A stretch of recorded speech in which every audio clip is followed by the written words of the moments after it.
Buenos días. Ahora sí hay frío. Helada, dirían por allá, por el sureste. Bueno, vamos a informar. Hoy es martes. Tenemos que dar a conocer todo lo relacionado con la pandemia y para eso va a informar el doctor Jorge Alcocer, el doctor Hugo López-Gatell, el general Luis Crescencio Sandoval y Marcelo Ebrard. Vamos a ser breves en esta ocasión porque a las 8 de la mañana van a estar legisladores aquí en el patio central, diputados que han sido invitados porque queremos agradecerles por su apoyo, por su respaldo, por la aprobación del presupuesto que va a ayudar a mucha gente. Ayer hablaba yo de que se benefician de manera directa con el presupuesto aprobado 25 millones de familias, sobre todo la gente más humilde, pobre, hasta la clase media. Y también nos beneficiamos todos, no solo los pobres, sino también los que tenemos más ingresos, todos los ciudadanos, porque esto permite que haya tranquilidad, que haya paz. No olvidemos que la paz es fruto de la justicia. Cuando hay desigualdad, pobreza, cuando se abandonan a los jóvenes, hay frustración y violencia. Por eso es muy importante, no solo por razones humanitarias, que ya con eso sería más que suficiente, sino también para vivir en paz, que haya justicia. Eso es lo que garantiza el presupuesto que se aprobó. Además, esto significa fortalecer el mercado interno, más capacidad de consumo. Cuando la gente no tiene más que para lo básico, y a veces ni siquiera para eso,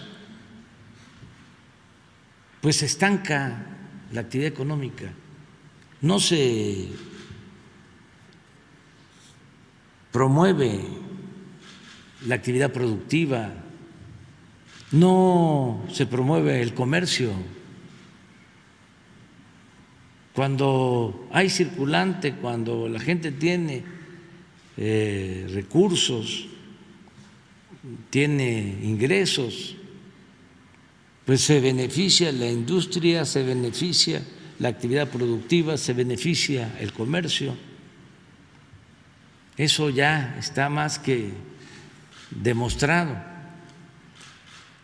Por si fuese poco, el presupuesto también contempla financiamiento para obras de infraestructura que son fundamentales.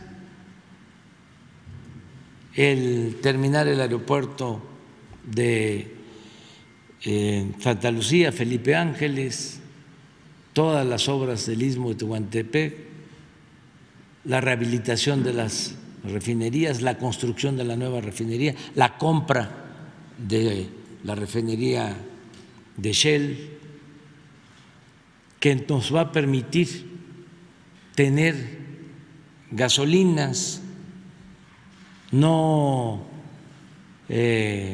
comprarlas, procesar nuestra materia prima, nuestro petróleo, garantizar que no nos falte el abasto y garantizar que no aumenten los precios de los combustibles.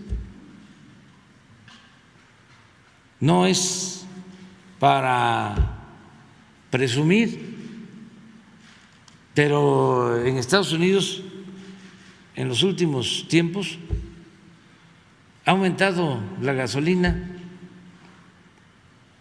25%.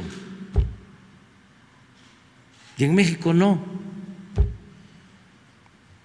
Y lo mismo la luz. Y todo esto es por las obras que se están realizando.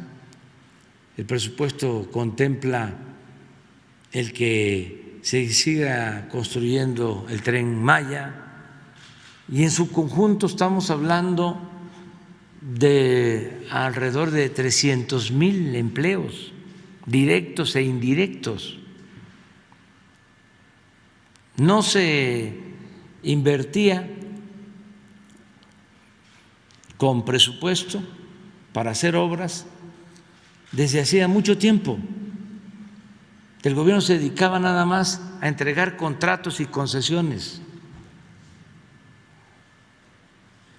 o hacer obras con crédito, con deuda. Ahora no es así, es presupuesto público, sin deuda,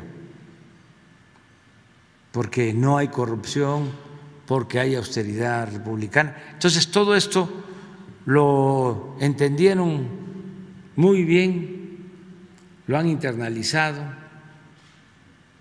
lo han convertido en convicción los legisladores y nos ayudaron para la aprobación del presupuesto.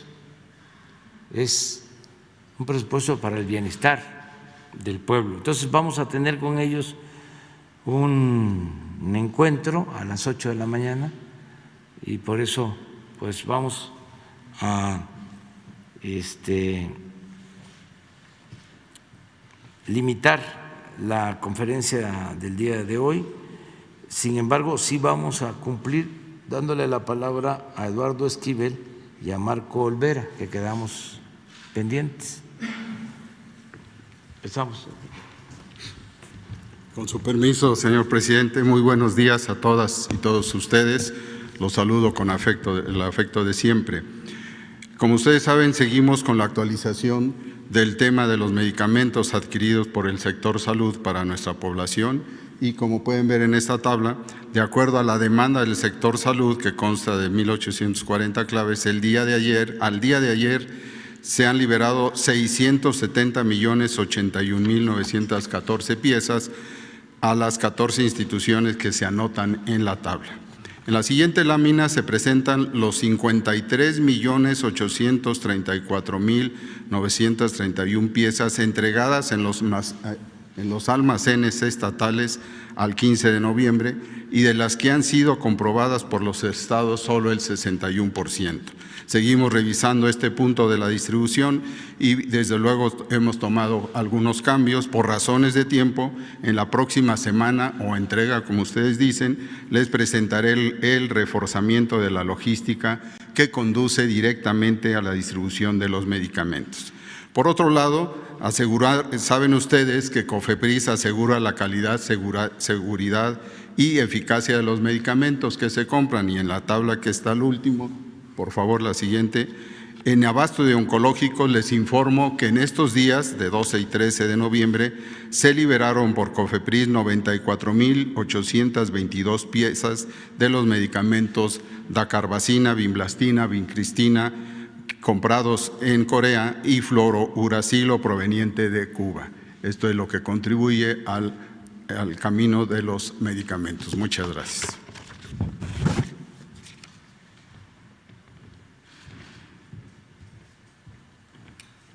Con su permiso, presidente. Muy buenos días, secretarios. Buenos días tengan todas y todos ustedes.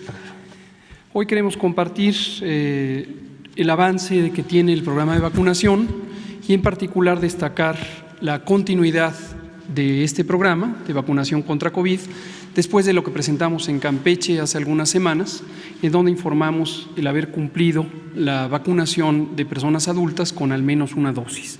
Vamos a retomar sobre eso y destacar qué es lo que sigue, cuáles son los siguientes pasos y cómo continúa el programa. Si me pasan la primero vamos a dar una actualización. Hoy que estamos en la semana 46 del año, vemos aquí cómo a la semana 44 abrimos con una reducción de 7% en la incidencia de COVID. Estos son ya 16 semanas continuas de reducción. Ciertamente la reducción de esta semana no es tan importante como la ha habido en las semanas precedentes. Y en la siguiente lo que vemos es que la hospitalización se mantiene en tendencia a la baja, con casi 90% de reducción comparado con el punto máximo de ocupación hospitalaria que ocurrió al inicio de enero durante la segunda ola.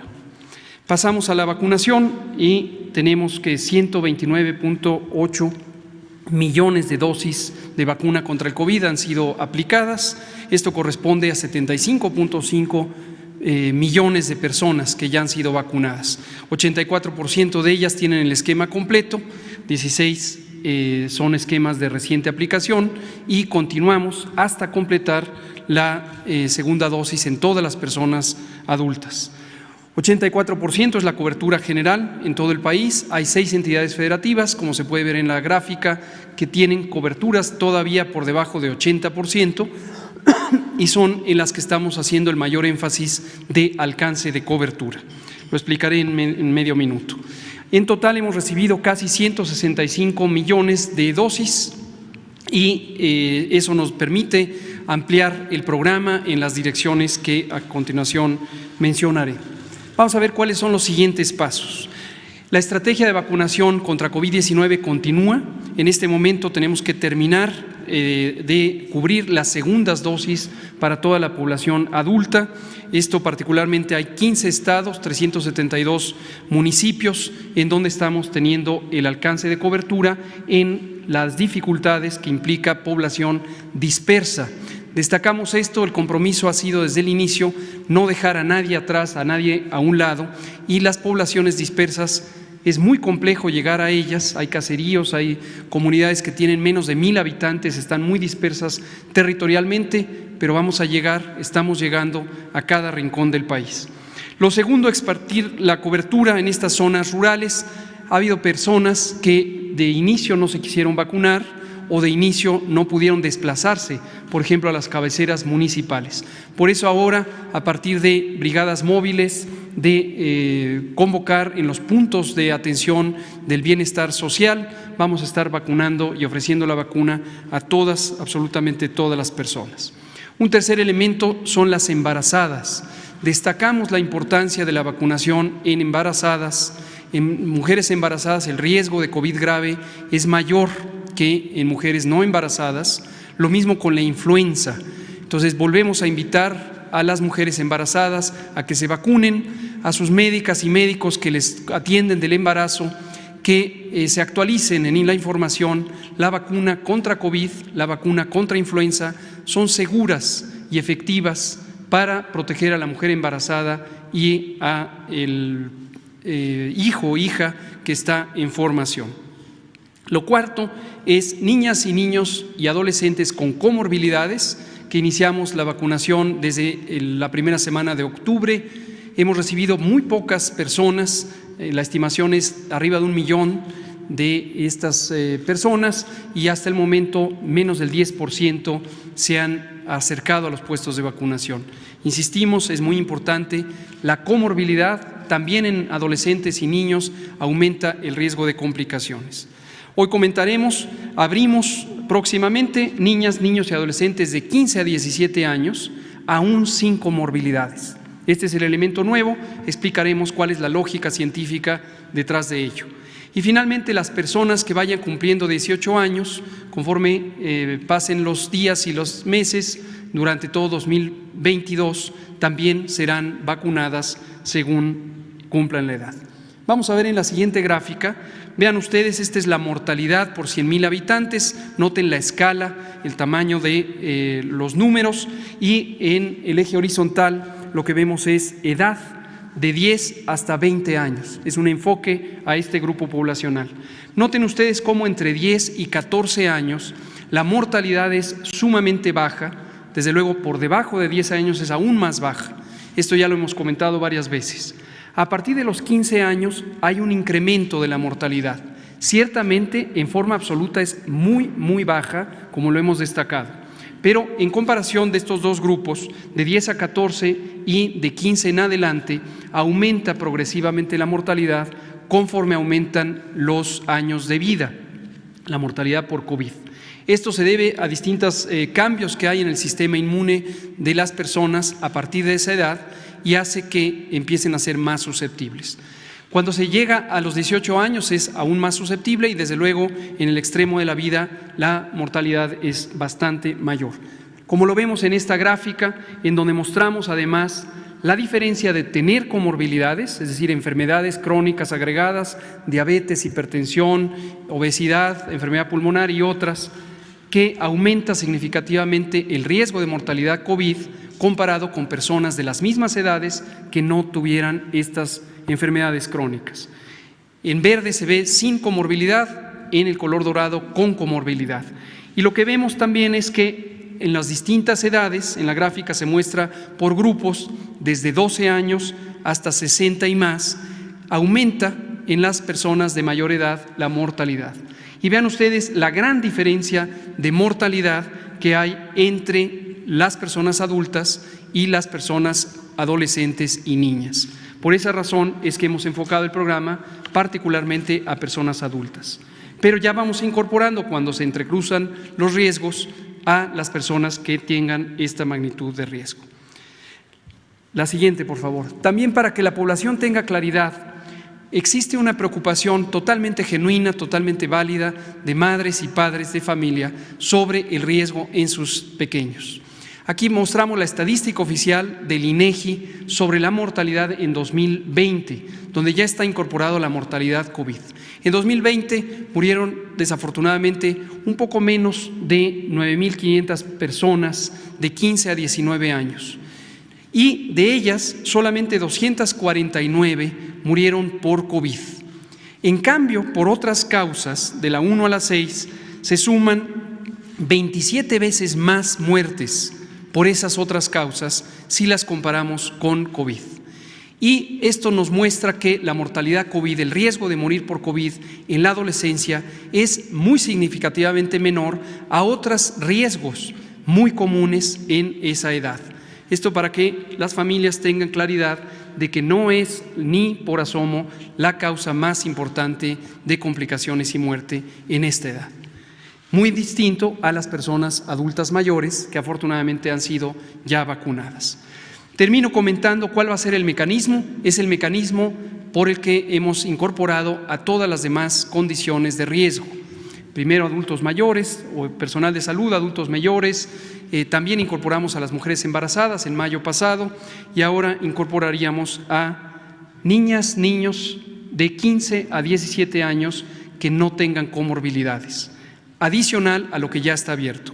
A partir de este viernes 19 de noviembre abrimos el preregistro en el portal mivacuna.salud.gov.mx. Es importante preregistrarse, eso nos ayuda a planear y después serían abriendo las unidades de vacunación por entidad federativa de acuerdo a estos grupos. Muchas gracias, presidente.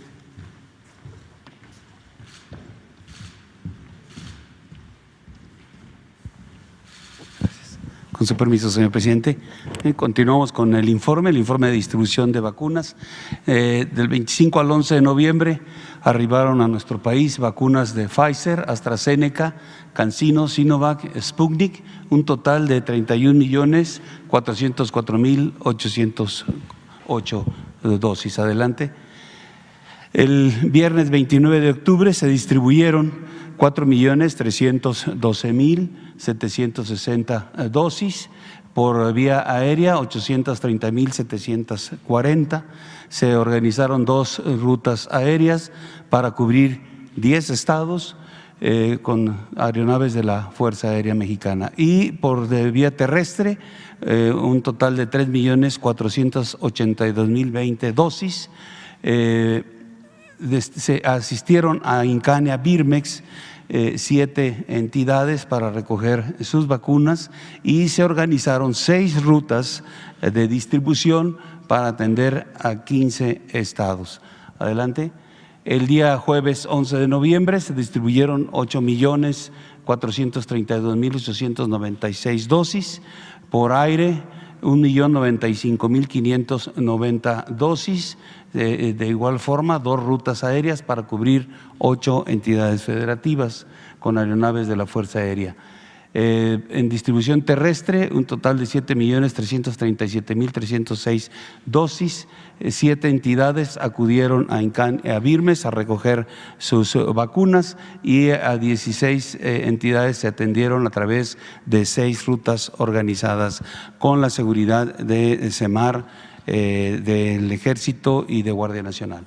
Adelante. En resumen, viernes y jueves se realizaron el transporte vía aérea de 1.926.330 dosis, por vía terrestre 10.819.326, y el total distribuido 12.745.656 dosis, cubriendo las 32 entidades federativas, con 85 escoltas de seguridad, el mismo número de movimientos terrestres, con 22 movimientos aéreos efectuados, con 25 horas de vuelo. El total general, 2.566 hombres empleados para esta actividad, 255 vehículos y 4 aeronaves. Es todo, señor presidente.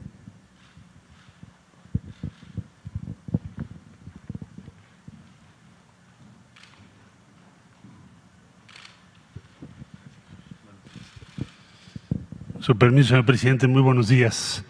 Rápida revisión de la estrategia que por instrucciones del presidente estamos siguiendo. Vamos a tener la 9ª Cumbre de Líderes de América del Norte.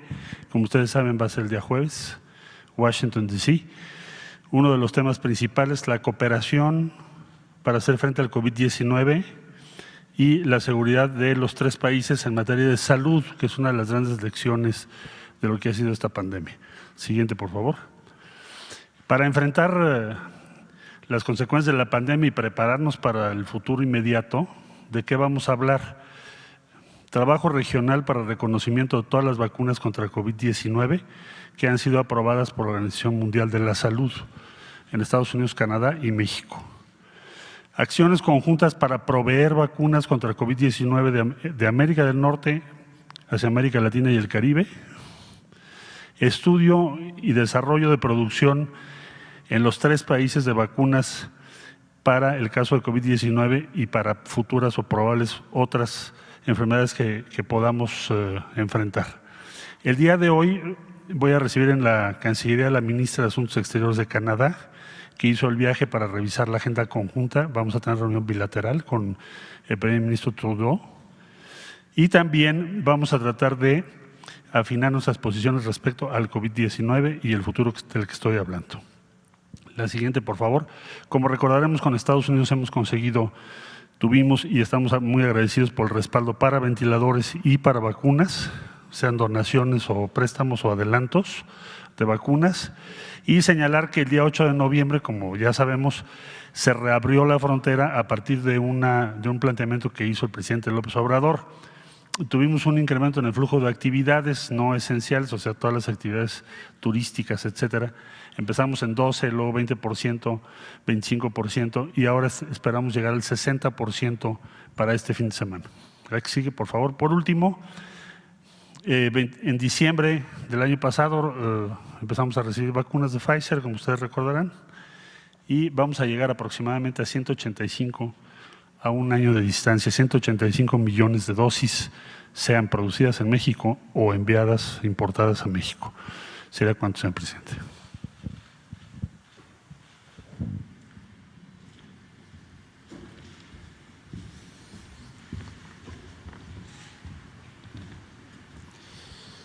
Vamos con Eduardo. Buenos días, señor presidente. Buenos días, miembros del gabinete. Eduardo Esquivel Ancona, SDP Noticias. Señor presidente, yo le quisiera preguntar, ¿cuántas carboeléctricas o termoeléctricas a base de combustóleo tiene planeado la Comisión Federal de Electricidad para el siguiente año? Esto se lo planteo porque la narrativa de la oposición a la reforma eléctrica que se está proponiendo, hablan de que se va a incrementar el uso del combustóleo, que se va del carbón, que de energías sucias, y esto pues México, según estamos investigando en SDP, de combustóleo, del total de la generación de electricidad en México, solo se produce el 2.5% del total con combustóleo, y con carbón es el 4%, que sería en total 6.5% de todo el total, muy diferente a lo que es en Estados Unidos, que tienen 252 plantas carboeléctricas. Aquí en México solo tenemos 3, y esas plantas carboeléctricas producen el 19% de los Estados Unidos del total, y 1% con combustóleo. Esto nos da un total de 852 teravatios en total de energías sucias en Estados Unidos, que es más del doble de toda la producción, de toda la generación de electricidad que tiene México, con todos los privados y la Comisión Federal de Electricidad.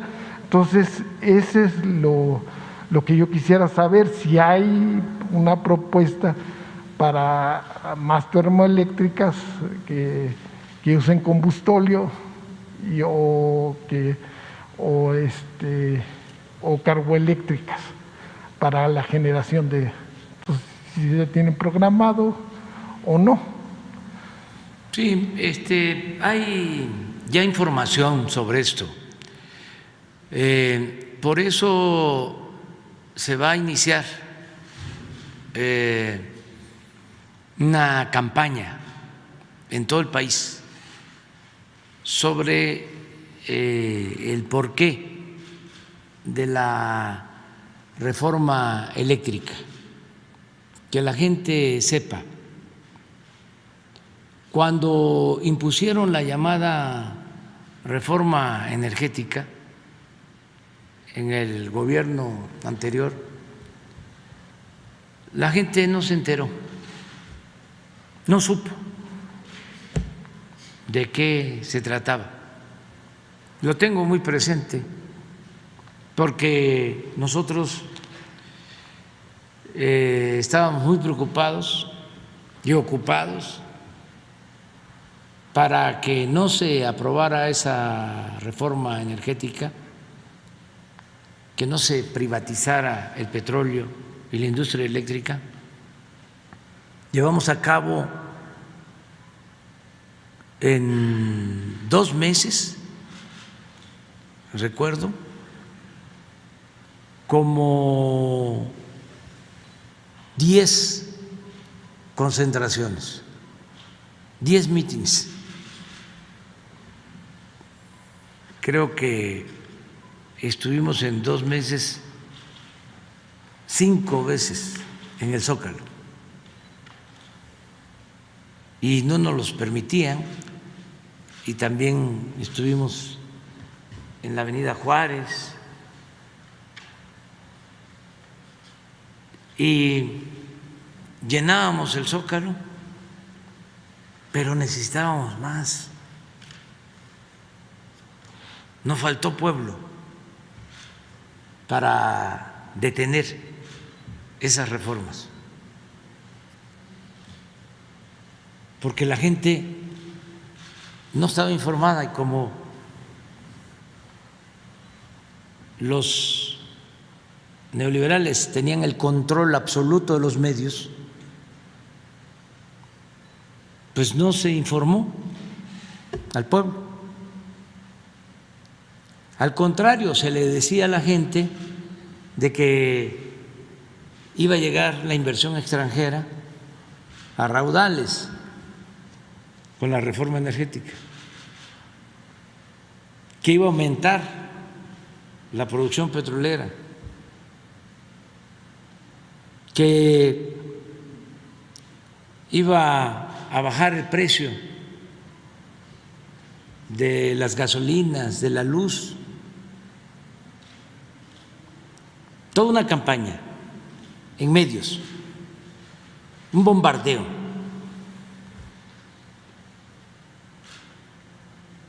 Y llenábamos el Zócalo, pero la verdad, nosotros queríamos que se llenara todo el centro, como cuando el desafuero, pero no lo logramos.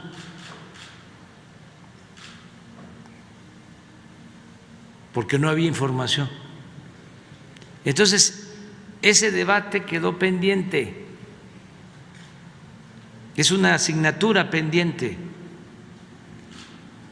y ahora queremos que la gente se informe, que no haya manipulación, porque estos corruptos sacaron la bandera de las energías limpias para hacer negocios sucios, y eso lo vamos a aclarar. Ya en el caso del petróleo está demostrado, 110 contratos se entregaron de grandes áreas para la explotación de petróleo, en tierra y en aguas someras.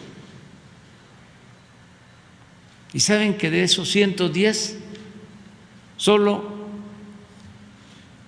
están produciendo 2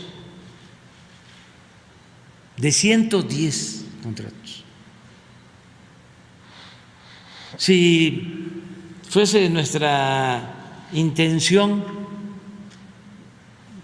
revocar esos contratos, esos convenios, esas concesiones, tendríamos elementos, porque engañaron de que iban a invertir. No invirtieron nada, nada. ¿Qué hicieron entonces con las concesiones? Las metieron al mercado financiero para especular, y el que ganó una ronda, por ejemplo, cuñados de Carlos Salinas, que tenían una empresa, ganan esa empresa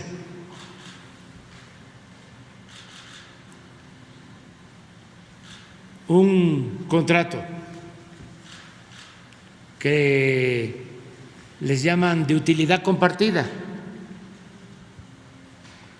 ¿Ustedes creen que se está explotando esa área, ese gran campo petrolero? No, vendieron acciones a un fondo de inversión. ¿Cuánto se ganaron con eso? Pura especulación.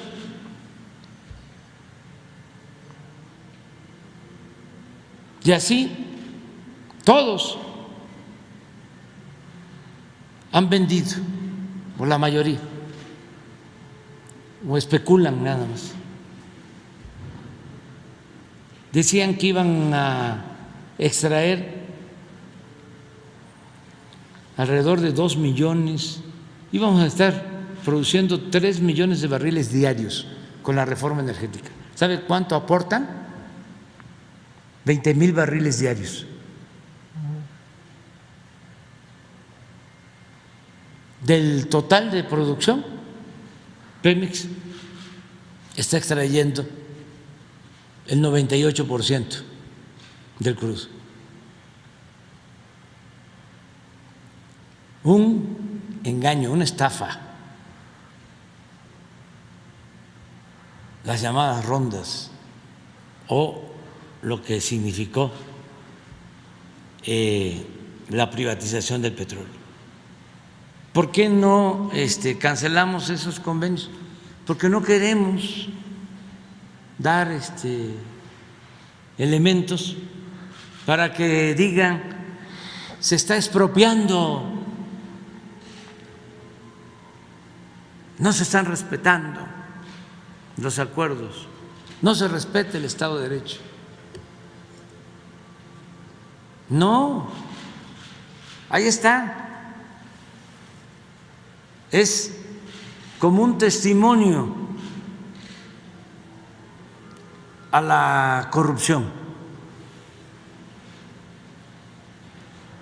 Lo mismo en el caso de la industria eléctrica. Creo que hay una gráfica de lo que él comentaba sobre cuánto se genera con carbón y con combustóleo en México con relación a otros países. Quien tiene la gráfica y a lo mejor nos está escuchando es Rocío Nale y van a ver la diferencia. En efecto, nosotros nada más tenemos 6.5. la carbonífera de Coahuila. 2 en Coahuila y 1 en Guerrero. Sí, pero la de Guerrero es de combustóleo y es carbón. Pero las de carbón son las de Coahuila. Y está trabajando una planta solo. Está parada prácticamente todo el complejo. Nada que ver, como tú dices, con lo que producen con carbón de energía eléctrica en Estados Unidos, en Alemania, en cualquier otro país. Nosotros no tenemos ningún plan para construir plantas que produzcan energía ni con carbón ni con combustóleo. Es más, estamos ahora invirtiendo para procesar combustóleo y convertirlo en gasolinas. Para eso es la inversión de 60,000 millones de pesos en Tula, para darle continuidad a una obra que habían dejado inconclusa, una coquizadora. Y esto va a significar menos contaminación. menos uso de combustóleo y lo que estamos planteando, el plan que se tiene son 3 tipos de plantas, un parque de energía solar en Puerto Peñasco, Sonora, la modernización hasta ahora, porque podemos ampliarla, de 12 hidroeléctricas que se les van a cambiar turbinas y equipos. Y esto va a significar generar más energía con la misma agua, sin contaminar, y además es energía limpia y barata. En eso estamos invirtiendo. Y unas plantas termoeléctricas de gas. Ese es el plan que tenemos. De ciclo combinado, ¿no? De ciclo combinado, sobre todo para la península de Yucatán. Una en Mérida y otra en Valladolid, para atender la demanda de la península. Y ahí se están haciendo una nueva hidroeléctrica, ¿no? En la presa de Santa María, ¿no? Sí, porque nosotros tenemos 60 presas y no todas tienen turbinas para generar energía. Por ejemplo, ya está funcionando la presa Picacho en Sinaloa, está abasteciendo de agua a Mazatlán, que tiene agua ahora suficiente. Vamos a hacer también un acueducto para llevar agua a otros municipios de Sinaloa, a Concordia, porque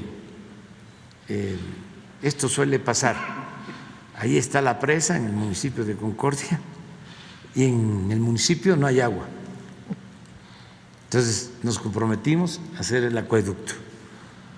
Esto me tocó verlo también en Chiapas, en Chicoacén, poblado que está donde está la presa de Chicoacén, eso es Umacinta, y no tenía agua en aquel entonces, teniendo el vaso de la presa. Entonces, pero no tienen equipo para generación de energía. Y al instalar los equipos, las turbinas, con esa presa alumbramos Mazatlán, todo Mazatlán. Santa María sí, ya se está contemplando, o sea, no solo para riego, no solo para abastecer agua, controlar las avenidas, sino también para generar energía. Pero tenemos así, repito, 60 embalses que pueden ser utilizados. No hay daño ecológico,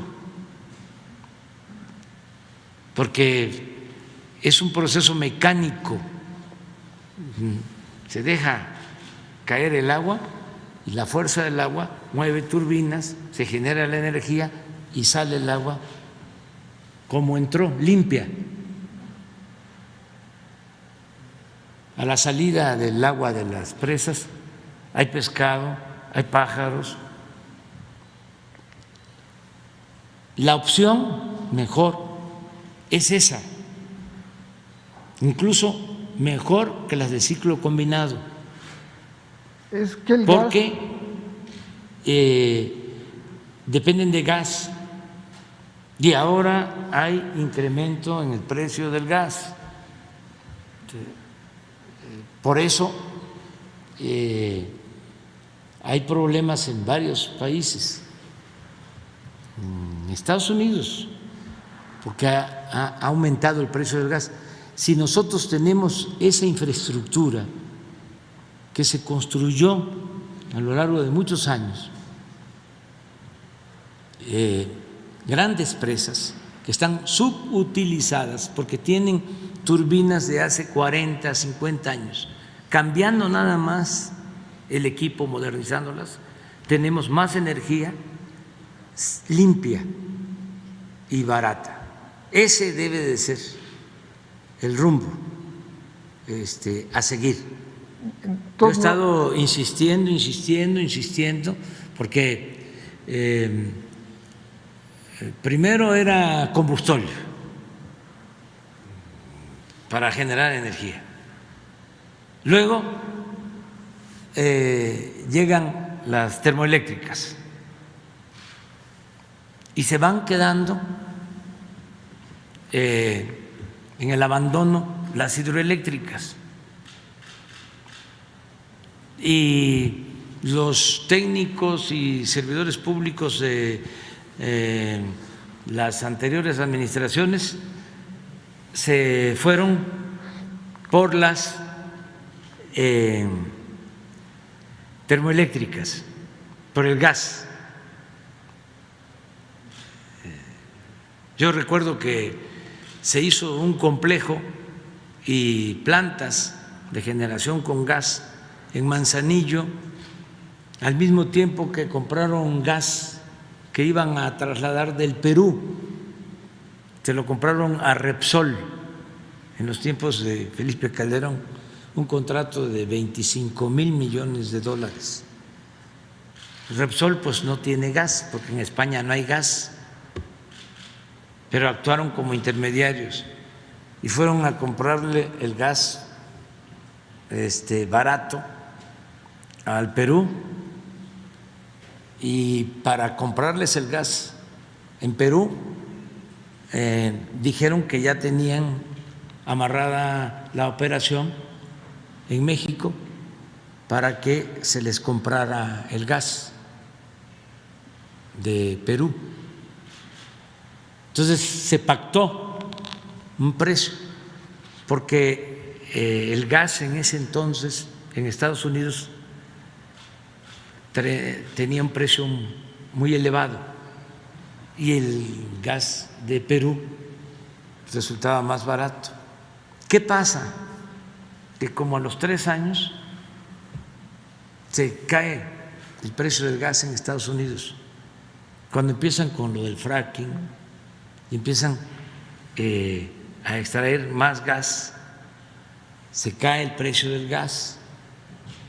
Entonces cancelan el proyecto del Perú y de ahí surgen los famosos gasoductos, con la mentira de que iban a construir 12 grandes termoeléctricas y necesitaban gas. Pues no hicieron las termoeléctricas, pero sí compraron el gas a precios elevadísimos. ¿Qué ha venido pasando hasta hace un año? Por eso los expertos hay que escucharlos de manera precavida, no creerles todo. Hace un año los expertos decían que no había ningún problema, que no iba a aumentar durante mucho tiempo el precio del gas en Estados Unidos. Pues se equivocaron. Ya está aumentando. Entonces, en México, nuestra opción para la autosuficiencia, para que no padezcamos, debe ser el diversificar las fuentes de generación de energía, no depender de un insumo, sino de varios insumos y darle prioridad al agua, a las hidroeléctricas, a la infraestructura que se construyó desde hace mucho tiempo, pero muy especialmente durante el gobierno del presidente López Mateos. Se hicieron las grandes presas en el país, se invirtió en Fiernillo, en Michoacán, fue en ese entonces, Malpaso, en Chiapas, fue de ese entonces, y otras más. Entonces, ahí están esas obras de infraestructura, lo que requieren es modernización. El cambio de turbinas no significa mucho tiempo, no es algo muy complejo, y ya se tiene el agua, que es el insumo principal. Entonces, no sé si encontraron. A ver. ¿No tenemos México?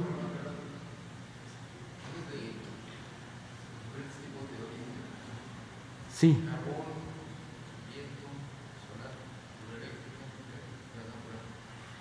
Sí. ¿Y cuál es el carbón?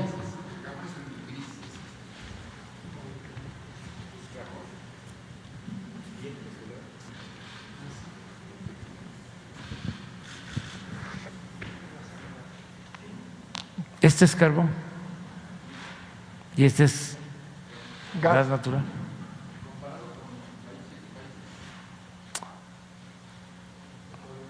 A ver, pero, a ver, México, nada más.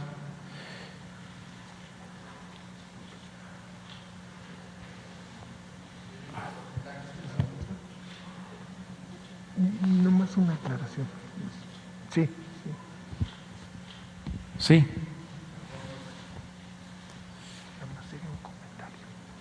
¿Y este qué? Este es carbón. No, ¿esta qué es? Combustóleo. Sí. Sí, pero no veo la hidro, es esta. Esta. Así estamos. A ver, pon Alemania nada más. Así como aleatorio.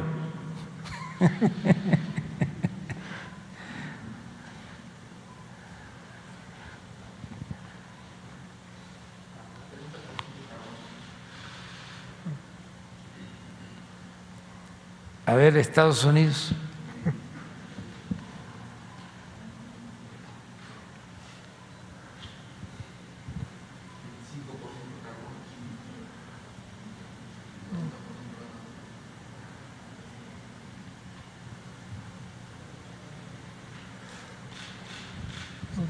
Esto lo vamos a ir informando para que cuando se decida en el Congreso la discusión, el análisis, la aprobación de la iniciativa, pues los ciudadanos tengan más elementos para que no sean nada más los legisladores, sino que la gente sepa qué van a aprobar los legisladores o qué van a rechazar los legisladores. Entonces no tienen de qué preocuparse los que están preocupados por que va a ser… No, nada, absolutamente. No va a haber más. Hay ningún plan para crear plantas que se alimenten con carbón o combustóleo. No existe ningún proyecto con ese propósito. Y sí está el proyecto de hacer menos combustóleo en la refinería de la coquizadora para que no tengamos combustóleo. Estamos también modernizando las refinerías, que eso significa equipos nuevos, no contaminantes, para mantenernos de acuerdo a la norma. Ya manifesté que vamos a modernizar 12 hidroeléctricas y el parque solar de Sonora. en Sonora. Ese es el plan, básicamente. Y pues el programa de reforestación más importante del mundo,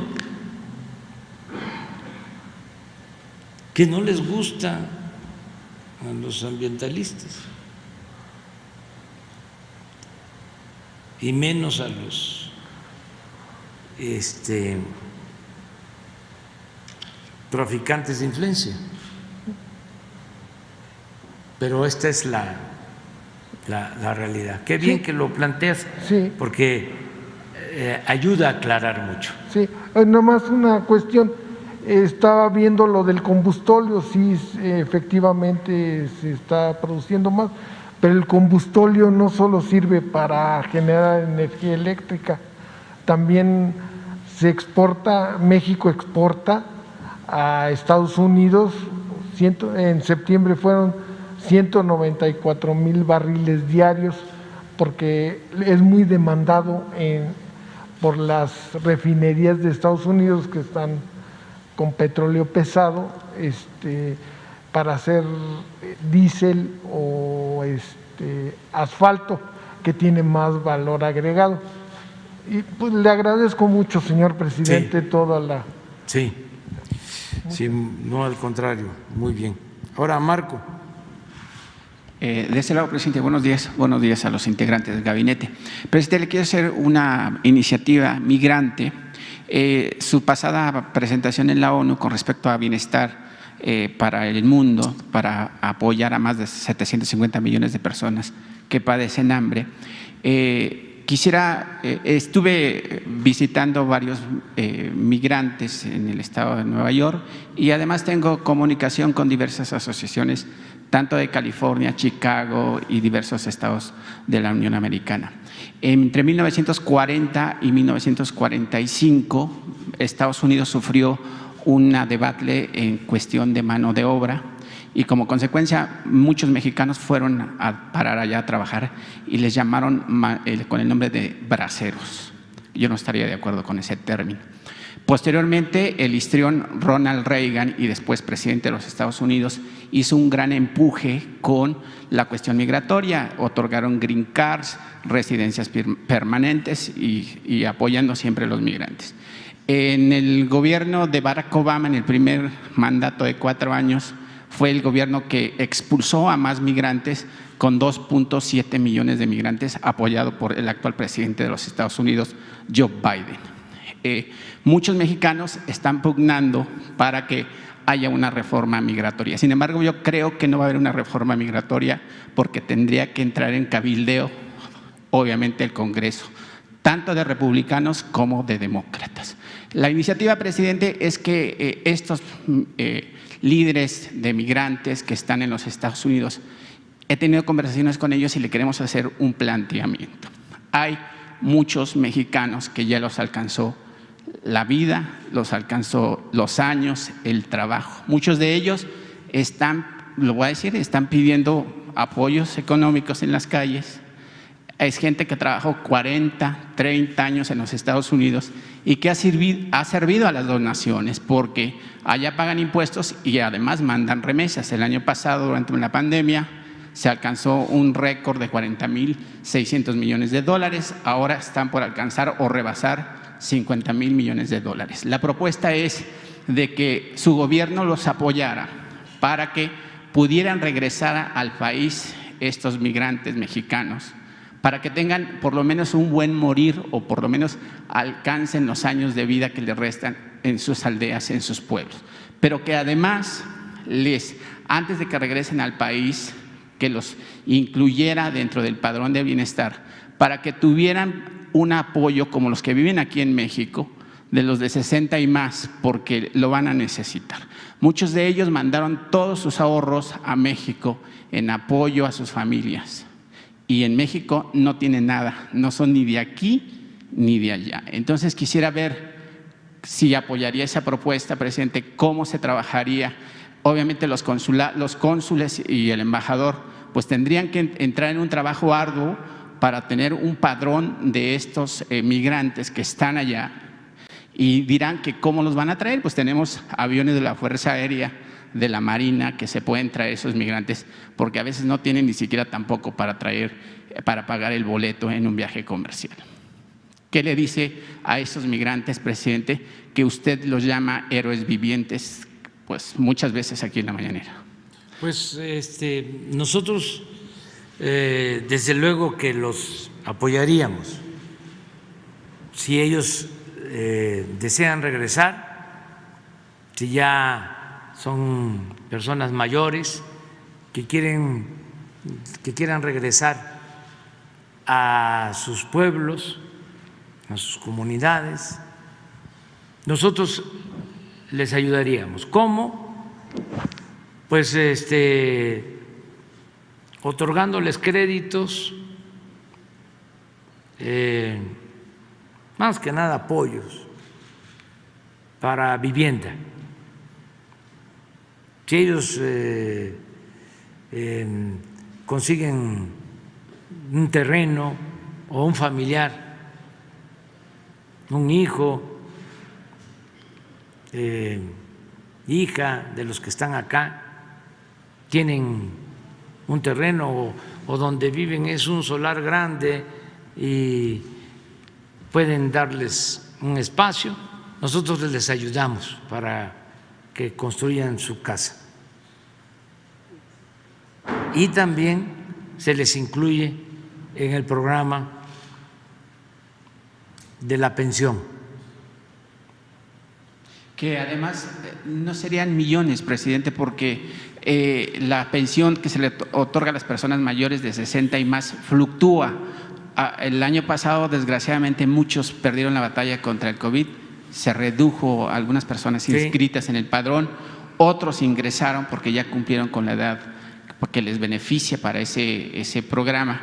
Entonces, yo creo que el dinero de las arcas públicas del país sí alcanza, presidente, y yo soy partidario de que mejor se le entregue a la gente pobre que a las ratas de cuello blanco. Sí, eso se podría hacer y nos podemos comprometer a eso. A vivienda, vivienda, o sea, su crédito de vivienda que aunque parezca contradictorio, no es crédito, es un apoyo. Se da una cantidad determinada para mejoramiento, para ampliación y también para construcción de vivienda. Tenemos un programa para gente humilde, para gente pobre, que se ha ayudado a miles, millones de personas ya en vivienda. Entonces, eso se puede. Si tienen una parcelita y todavía hay fuerzas, y además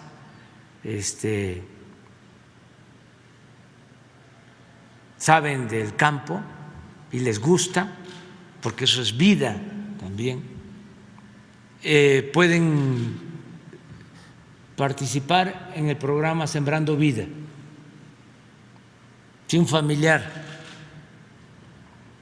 les da 1 hectárea, 2 hectáreas, ya se inscriben y reciben su jornal mensual para sembrar. Y lo tercero es la pensión, que va a ir aumentando, Sí. Y ya para el 24, pues ya va a alcanzar para la comida. Se va a tener garantizada la comida del adulto mayor, que eso me llena de satisfacción. Por eso tomamos la decisión de ir incrementando para que en el 24 se garantice mínimo la alimentación. Si es una pareja de adultos mayores, pues van a tener garantizada su comida.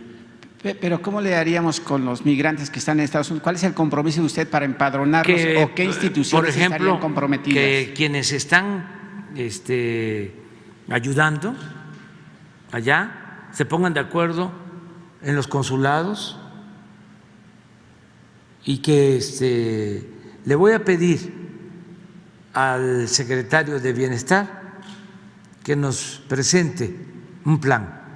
Correcto, presidente. Para que se dé a conocer aquí y si allá se inscriben, ¿sí?, de que quieren regresar, de que están en condiciones, los traemos, como tú lo dices, con los aviones de la Fuerza Aérea. La Fuerza Aérea. Entonces se vienen a sus pueblos con su gente, con su familia. Pero hay otra cosa que quiero también plantear, que lo hago aquí porque no lo puedo tratar tan abiertamente en Estados Unidos, por respeto a la soberanía de ese país. Yo creo que ningún presidente ha hecho un compromiso más profundo en beneficio de los migrantes que el presidente Biden. Él se comprometió 10 millones. a 11 millones, a regularizar la situación de 11 millones de migrantes. Nosotros vemos muy bien esa decisión y estamos conscientes, como tú lo acabas de plantear, que no depende solo del presidente. Solo opina. Depende del Congreso. Depende de que esta iniciativa sea apoyada, respaldada por el Congreso, por legisladores del Partido Republicano y del Partido Demócrata. Si el presidente Biden presenta la iniciativa para la regularización de los 11 millones de migrantes, nosotros vamos a estar atentos, pendientes, dándole seguimiento, tomando nota de la postura que asuman los legisladores de un partido y de otro. Ojalá y haya unidad, pero si legisladores de un partido bloquean esta iniciativa, nosotros lo vamos a señalar en su momento, de manera respetuosa. Lo vamos a dar a conocer desde aquí, de que un partido, sus legisladores, no ayudaron a algo que es justo, humanitario, porque hay millones de mexicanos que viven, trabajan desde hace años en Estados Unidos que han aportado mucho al desarrollo, al engrandecimiento de esa nación. Entonces merecen ser tratados con justicia. No deben de olvidar los legisladores de Estados Unidos y deben de tenerlo muy presente nuestros hermanos migrantes, de que hay 38 millones de mexicanos en Estados Unidos. Nada más para que tengan una idea, la segunda comunidad hispana más numerosa México. es la de Puerto Rico, Después México. y son 5 millones. Y la tercera, todo también nuestro respeto, es la comunidad cubana, 4 millones. Para 38, Un abismo. y resulta que, haciendo valer sus derechos, su libertad, los hermanos cubanos que viven en Estados Unidos tienen mucha influencia política.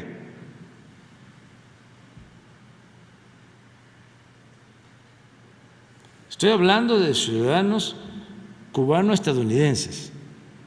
Pues así hay millones de ciudadanos estadounidenses mexicanos.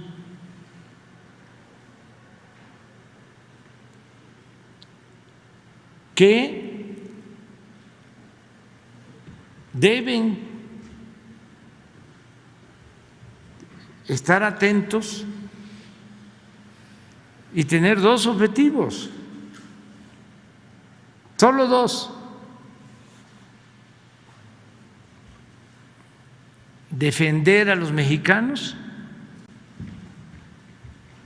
y defender a México.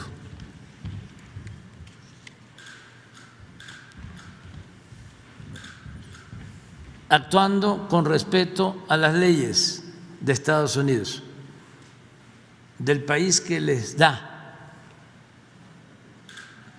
albergue,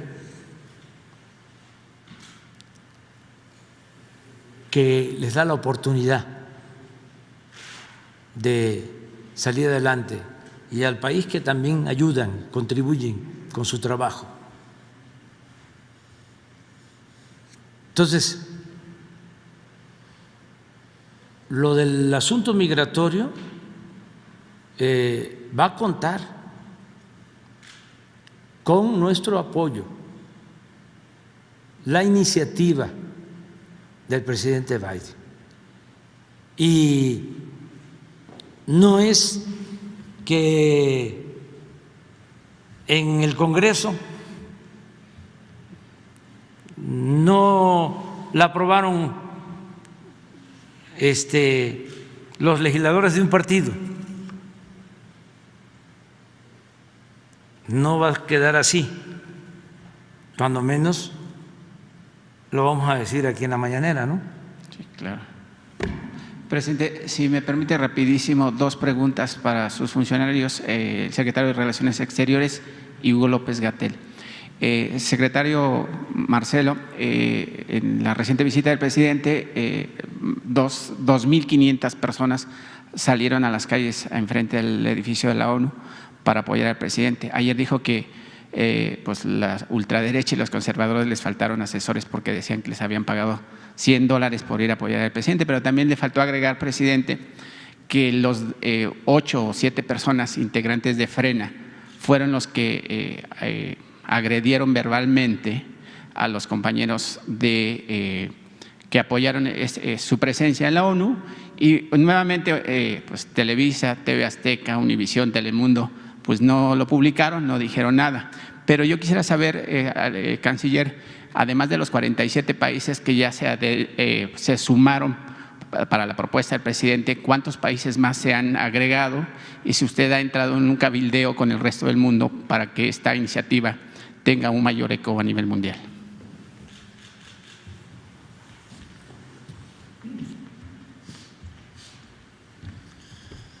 Sí, con mucho gusto. Bueno, el discurso del presidente López Obrador motivó ese día un muy largo debate, es decir, el número de países que se inscribieron fue el que acabas de mencionar ese mismo día, en cuanto conocieron el planteamiento, más allá de los que son miembros permanentes o no permanentes del Consejo de Seguridad. En síntesis, la instrucción que nos dio el presidente es presentar en la semana que inicia el día 22 de noviembre, o sea, la próxima semana, presentar ya el documento conceptual con los detalles correspondientes a todos los países representados en Naciones Unidas. En este momento tenemos interés ya de más de 100 países de participar o de formar parte o de aportar a este plan. Lo más relevante, la relevancia de hacer un planteamiento de esa naturaleza en el Consejo de Seguridad, cuando se lleva muchos años asumiéndose que la situación que el presidente planteó, así es, esa es la situación habitual, la normal, no se debería de discutir, ya lo sabemos. Entonces, un llamado ético de ese calado, de esa profundidad, pues, por supuesto que generó un gran interés en muchos países y vamos a presentar ese plan y desde luego aquí estaremos informando a los países que vayan a participar o que decidan participar en respaldo a la iniciativa del presidente. Gracias.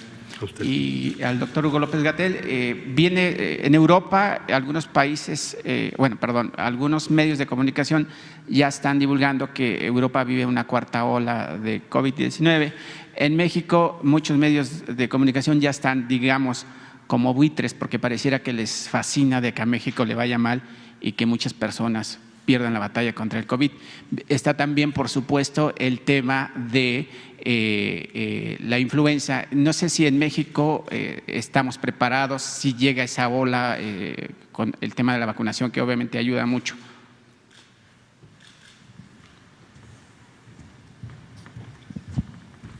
Gracias, Marco, por la pregunta. En breve, sí, efectivamente, la pandemia de COVID, como hemos comentado desde hace casi 2 años, desde que empezó, tiene fluctuaciones, a veces sube, a veces baja, las famosas olas, y esto ocurre de manera distinta en cada región del mundo, en cada continente o en cada subcontinente o incluso en cada país. Países que tienen mucha conexión de transporte de personas o intercambio de bienes pueden sincronizar sus epidemias por este flujo de personas, pero no necesariamente donde empieza a propagarse en un lugar se sigue como una ola todo el mundo en forma uniforme. Y eso se ve en la sincronía que hay en ese sentido. Respecto a México, siempre hemos dicho, mientras cualquier país del mundo tenga la epidemia, también México o también cualquier otro país que ya haya tenido un control parcial. Por eso es tan importante terminar de controlar la epidemia en todo el mundo, lo que nos lleva directamente a las vacunas. Por eso es tan importante vacunarse, hay que vacunarse. La vacunación ha demostrado ser, además de segura, muy efectiva, reduce la mortalidad, el riesgo de hospitalización, el riesgo de COVID grave en más de 85 a 89%. Es una reducción muy sustancial. Vacunándose se está más protegido. Es importante también alcanzar altas coberturas de vacunación, por eso es importante que en todos los países se logre. Y eso nos lleva a la situación mundial. Es muy importante lograr la equidad en la distribución de vacunas. Hay regiones del mundo que tienen todavía rezagos impresionantes y no han tenido acceso a vacunas. Y eso nos va a llevar a ir teniendo mayor estabilidad en la epidemia de COVID. Es probable que durante todo 2022 sigan altas y bajas en distintas partes del mundo. Finalmente, en México, con la experiencia acumulada, la capacidad de reconversión hospitalaria, en todo momento tenemos esa posibilidad, reexpandir el número de camas COVID si es que fuera necesario en caso de que hubiera un resurgimiento.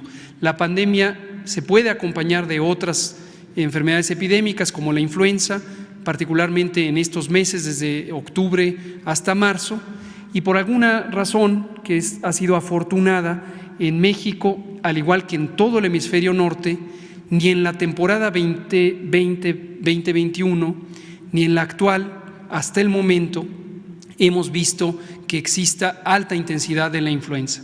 Nada garantiza que permanezca así, pero hasta el momento no hay prácticamente actividad de la influenza.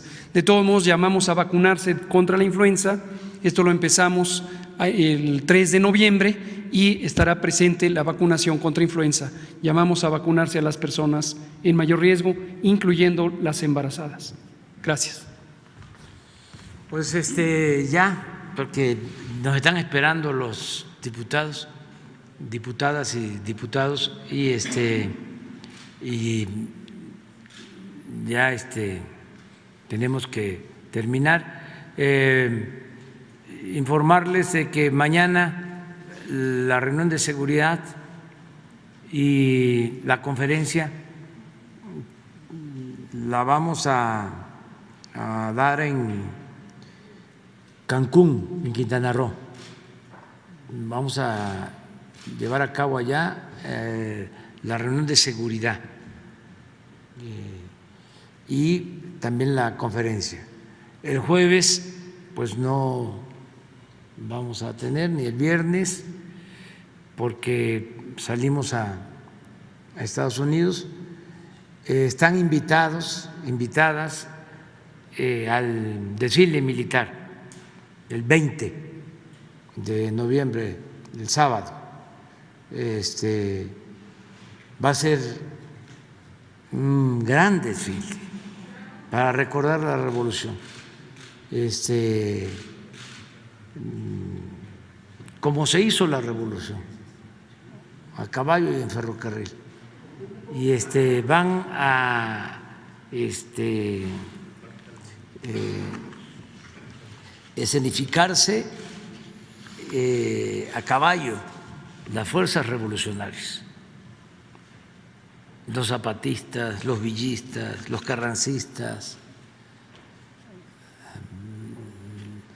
Nos va a recordar mucho lo que fue ese gran movimiento transformador que permitió el que se llevara en México un gobierno, se inaugurara la etapa de gobiernos con el propósito de hacer justicia social, porque eso no existía en el Porfiriato. No se hablaba de justicia social, no existía eso. Entonces, la justicia social empieza a mencionarse y a llevarse a la práctica, a convertirse en realidad después de la Revolución Mexicana.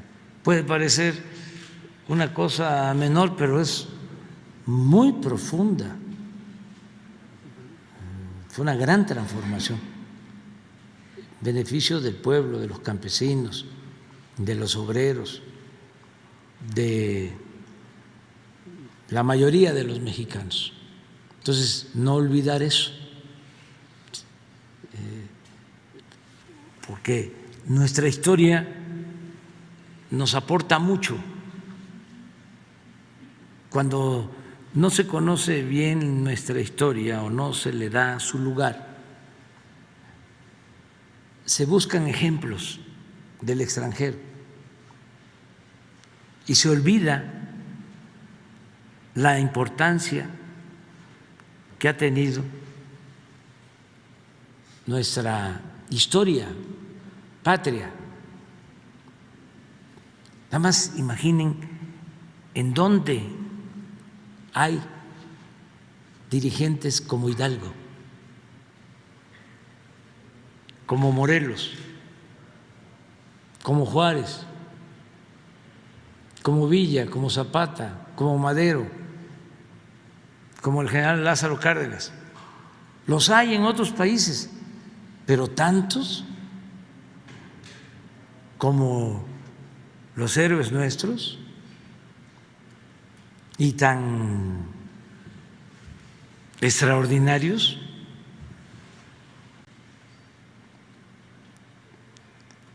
¿Cuántos dirigentes nuestros dieron su vida por causas justas? Entonces es extraordinaria la historia de México, nuestro pasado glorioso. Entonces hay que estarlo exaltando, recordando, saber de dónde venimos para saber hacia dónde vamos. Entonces el sábado nos vemos y les invitamos también al patio. Ya ven que hay mucho frío aquí, allá no. Nos vemos entonces.